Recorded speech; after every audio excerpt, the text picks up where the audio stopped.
Hello again, everyone. Melth here, with more of my Baldur's Gate 3 challenge run. This time tackling the maximum number of Dark Justiciars available in the Silent Library battle. As usual, details of my challenge run are in YouTube video description, and watch out for spoilers throughout this run.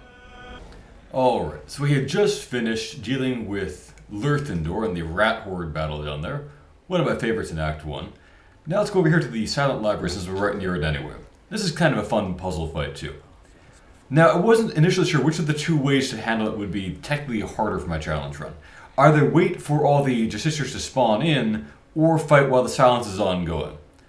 Ultimately, I think fighting while the silence is ongoing, letting them all spawn in one by one over the course of the battle, is probably tougher overall, because the silence will really hurt my very caster-heavy party. So, we'll do it that way. More interesting that way too, I would say. So this, I think, is our last Dark Justiciar battle. And this guy, the librarian, silences the entire library zone. You can kill him easily, but I won't be doing that, both because that would take the challenge out of it, and also that means he won't spawn any more Justiciars. He kind of doubles as an Umbral Tremor, like the ones we fought before in the 30 Justiciar battle and things like that. Alright, anyway, let's get in there.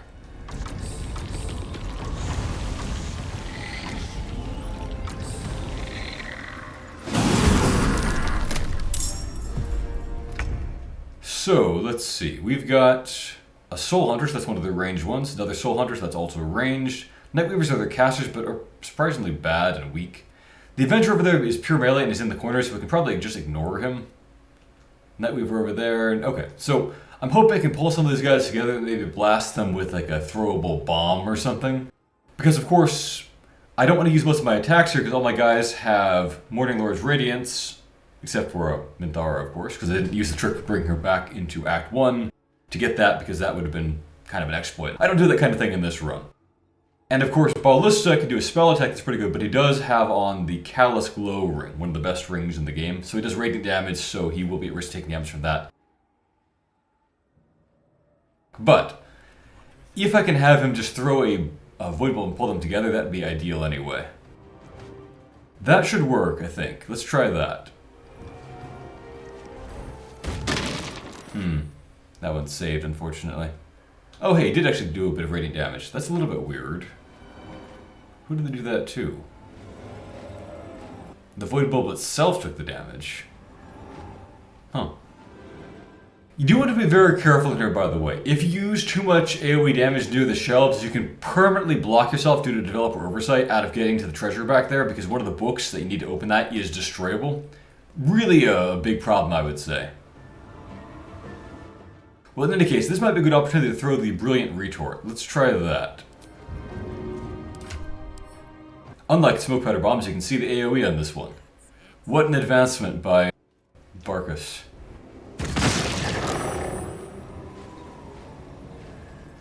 Okay, so that almost takes those ones out. I could risk taking a little bit of radiant damage and just fire away with an offhand shot to finish them off, but I don't think I have any need to do that. Might be better off... Alright, you can't do a Spike Breath while silence, but if you jump back over here, you'd be out of the silence zone. Then you could. That would be Ursa damaging the shelves. I don't know if a Spike Growth would damage those or not, but at least it's a little bit of free damage on the enemy. So let's try that, making sure it's not on a shelf. Oh, you walk back into the library to cast that, huh? Silly Dryad. I don't see an image of it moving for that one, so that should be okay, I think. Nope, there it is moving it. Okay, you know what? Forget this. It's minor damage anyway.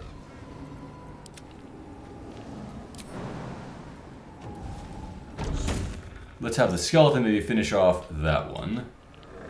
64%. You know what we could do to fix that? It's go time. You can't blind them, but you do have super speed. You can run over there and illuminate them, and that'll make it easier to damage them. Turn that off and on again. There we go. Bear in mind, when they die, they do leave darkness, as all of these Justiciars do. Alright, outside range. That we can fix if we get closer. I think this will probably suffice. Surprised we don't count as having high ground. There we go. Huh. Me attacking from shadows helps against them. I don't feel like that makes much sense given how much they can just see through the dark and can't be blinded, but I guess we'll take it.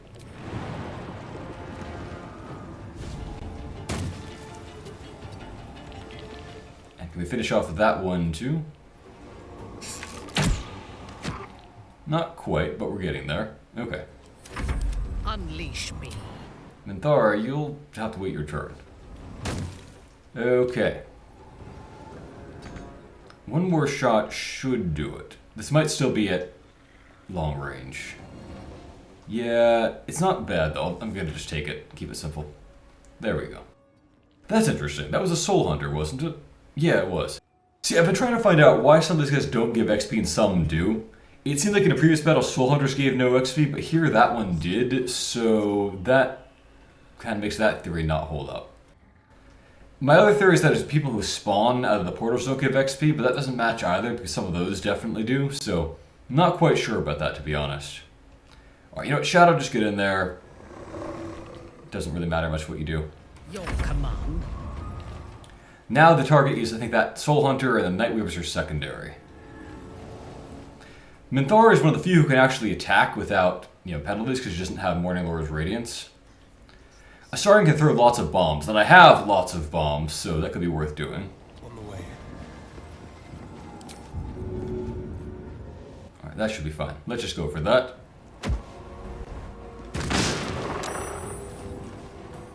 Why did that do 16 damage to the guy anyway?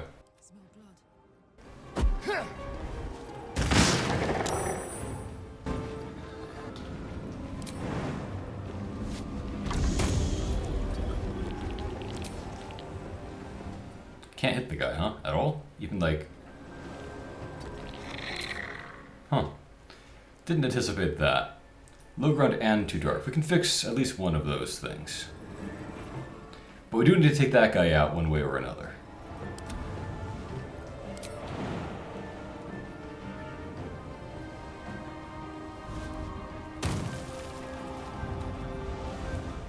Well, you can run a little bit past him, but is it going to be close enough to get to the guy? No, apparently not. I mean, I could spike growth him. Or could have Minthara just like throw a bomb or shoot something at him. Still on my feet. Or could have the air elementals get in there and start messing things up. I'm going to just keep it simple, just throw a bomb. At once.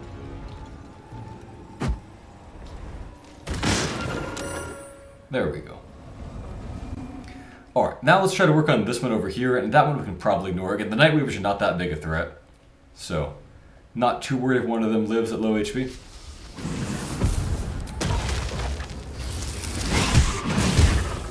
Interesting, that was more damage than I expected, so maybe just having a skeleton finish the guy will be the most efficient thing.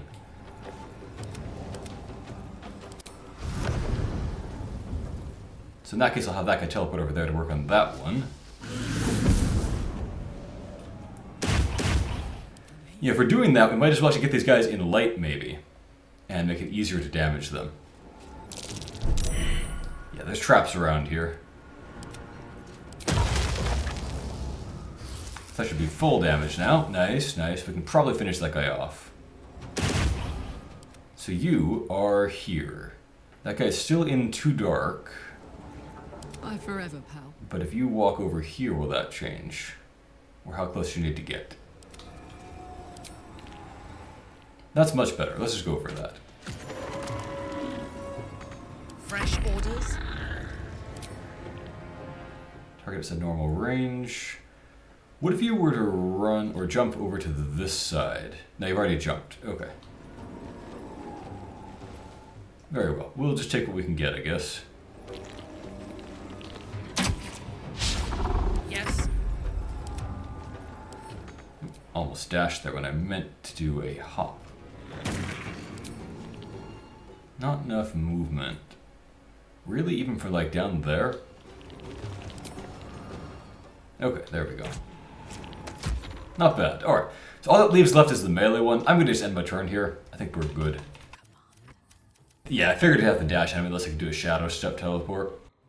So I think we've overcome most of the challenges at this point. Most of my characters couldn't attack but have plenty of summons and things like that, so that made the difference. Oh, it didn't pop out anyone. Well, it will eventually.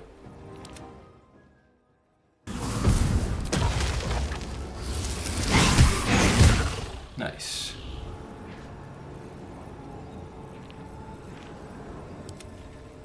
I thirst for combat. Ready for another round?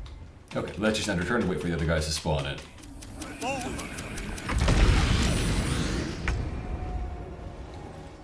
Okay, it's an Avenger, so it's melee, so it's not going to be too big a deal.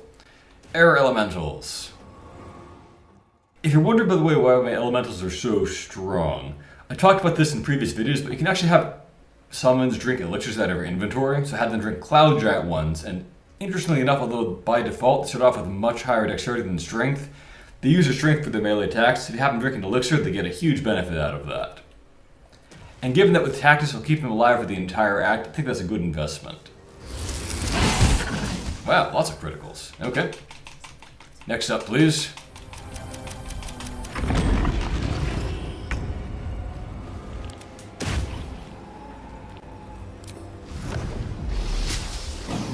Another Avenger. Give us something other than melee, guys, why don't you?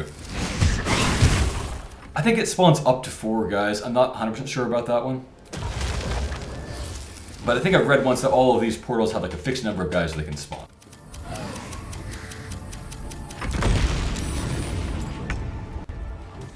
Okay, there it goes. Now we are no longer silent, so we can do what we like.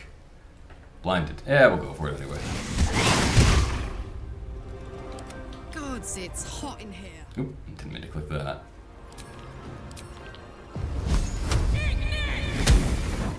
There we go. Alright, well this place is just rigged to blow up, which is how you want to keep your books, of course. So we should probably have just the person who's good at dealing with traps in there and everyone else stay out. I think Astarion is pretty much guaranteed to solve it because the DCs are not hard and he has advantage and everything anyway. So, Astarion, you go in alone and solve this problem. Well, Ballista, you would lead everyone else out. How delicious. So lots of various Shar screeds around here on the ground. This just seems, again, kind of unsustainable. I guess this is only for the elite Narctosiciars, whereas the previous Shar book we found was like, every week you need to kill a Selûne worshipper, and that... How would you even find that many? So maybe this is a bit more sustainable Selûne worshipper harvesting. Traps. How considerate.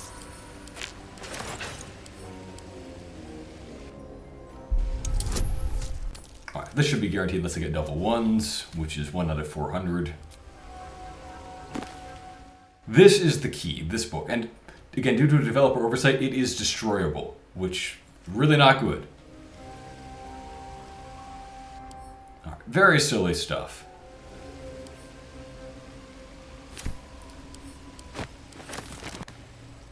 It's also a little bit odd because, again, AO created Selûne and Shar to create the universe, right? One for light, one for dark. And originally they both agreed on that. And where Shar disagreed and decided to go off and rebel and destroy everything was when heat was going to be created too. And she hated that idea. Light she'd been okay with, but not heat for some reason. Although you can see here throughout her temple she uses fire and they have cooking and things like that, so she's a hypocrite and an idiot. One reason I would have come here before the Gauntlet, which is to see the details of the book to tell you about the trials. They're not honestly all that helpful, but it's theoretically advantageous to come here before doing the trials. Although, probably on most runs you'll end up kind of going to the Gauntlet first, just because it's more conveniently placed. Traps. How considerate. Now this button over here in the northwest is the one that I want to hit, by the way, but I don't know the in-character yet, so I'll leave that till I find the book about that. Or, note about it.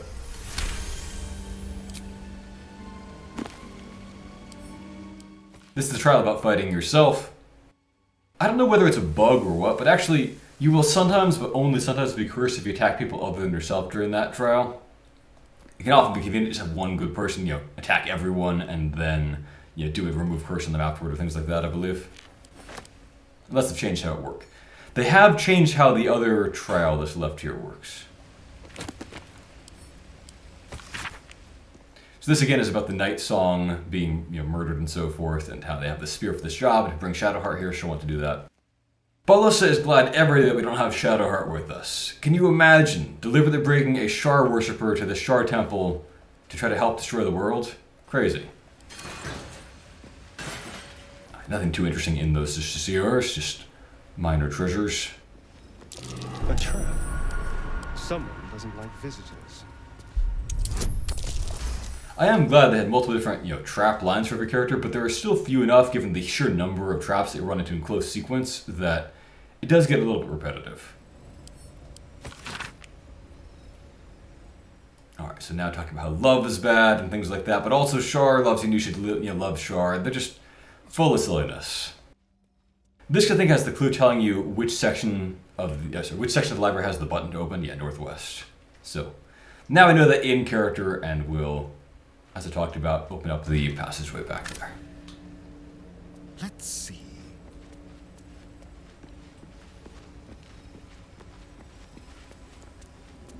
And it's as easy as that.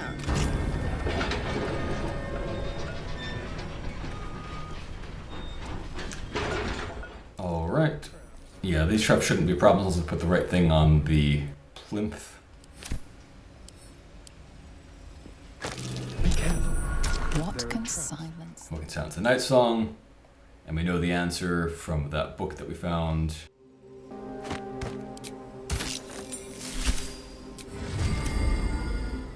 I don't really get why Aelin came to be called the Night Song. I mean, Shar is the Night Singer, that makes sense, but like, I don't get how Aelin came to have the quite similar title while being a Selûne creature.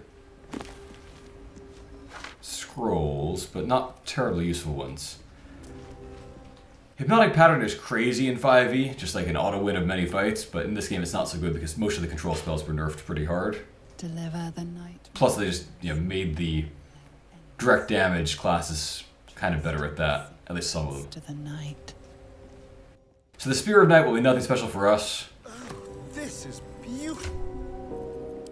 but it is what is used to murder the Night Song, or it gets turned into a Super Spear of Selûne, I believe. I forget if the half plate is any good. I think its main thing is it lets you cast Shield of Faith, which is the genuinely good spell, although it's one that a cleric can just cast on any party member and whatnot. The other big perk, of course, is advancing the Constitution saving throw checks. That is good for keeping concentration. So, overall, you can make an argument for it being okay, I think, actually. So, we'll hold on to that and get that switched around later on.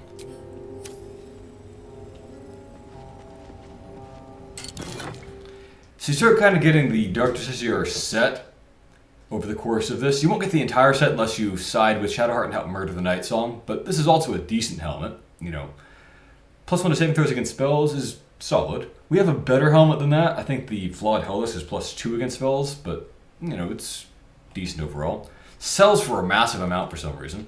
We'll probably just sell it and pocket the money. Alright, so that's more of Shar's treasure looted. I think we're done in this room. Let's get on out of here. And go over there and battle Yurgir next.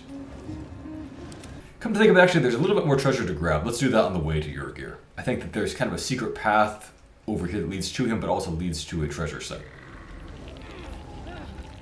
What's in here?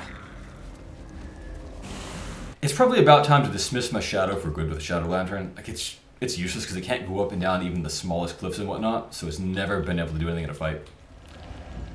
But I like it. Maybe I will give Minthara Falar Aluv. Although wait, she's not proficient with that, is she? Because she's a drow rather than a normal elf. Even though it's a drow weapon. I mean, this particular sword that is in this lore was a drow weapon, is what I'm saying.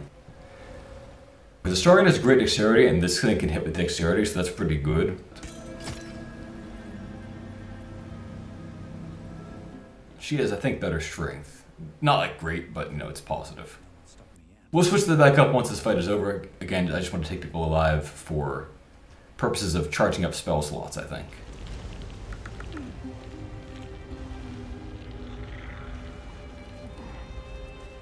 That's our destination down there with the door that can be opened with knock if you don't do the entirety of the Gauntlet of Shar stuff. Very desperate to have her trials be so easily bypassed, I must say.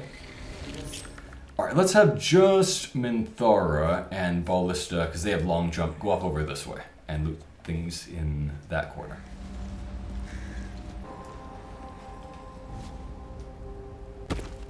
Need to find a way forward.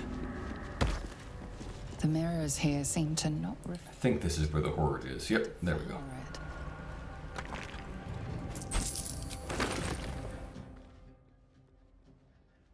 And here I think we have kind of a teaser about the Mirror of Loss.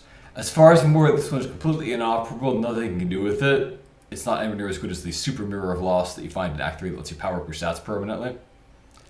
There's a key there. Let me grab the key I just saw. Come on. But it's shattered now. This is like the one time in the game I can find a key before I open the chest. So I'm going to take the opportunity to do that. Not that it's an important chest. The mirror is shattered and beyond any use. Over here this is highlighted as if it was important, but I think it's just a mural. I mean, it's a nice decoration, but Darkness, truth. it's kind of more generic Shar tripe. In the Dark Lady's name. Always. Maybe I need more pockets. Let us remove the temptation to use fire from her cultists here by taking away their incense. And snuff that while we're at it.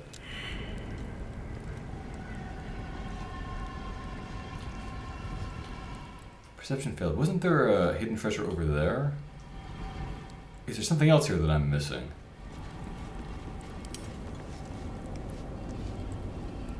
DC 20. That sounds like it's the one for over here, which I think is DC 20.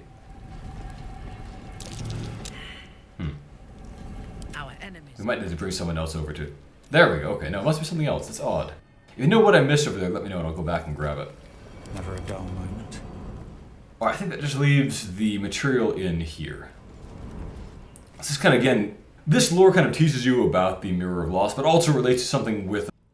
So when Netherill's flying magic cities or whatever fell, as I recollect, one of them was already in the Shadowfell for some reason, which doesn't make that much sense because the Shadowfell was not created until 4th edition, so maybe it was in the Plane of Shadow at the time, which is a precursor to the Shadowfell. Anyway, that I think is what that relates to. Moving in. Alright, let's get back over here and jump back to the others.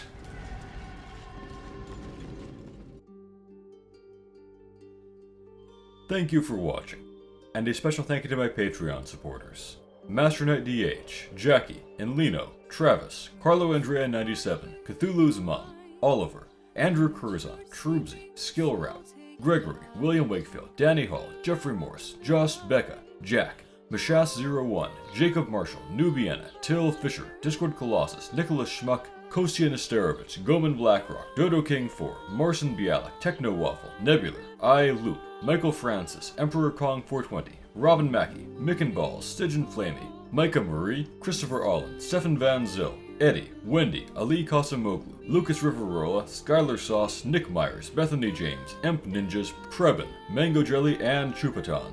Have a great day, everyone.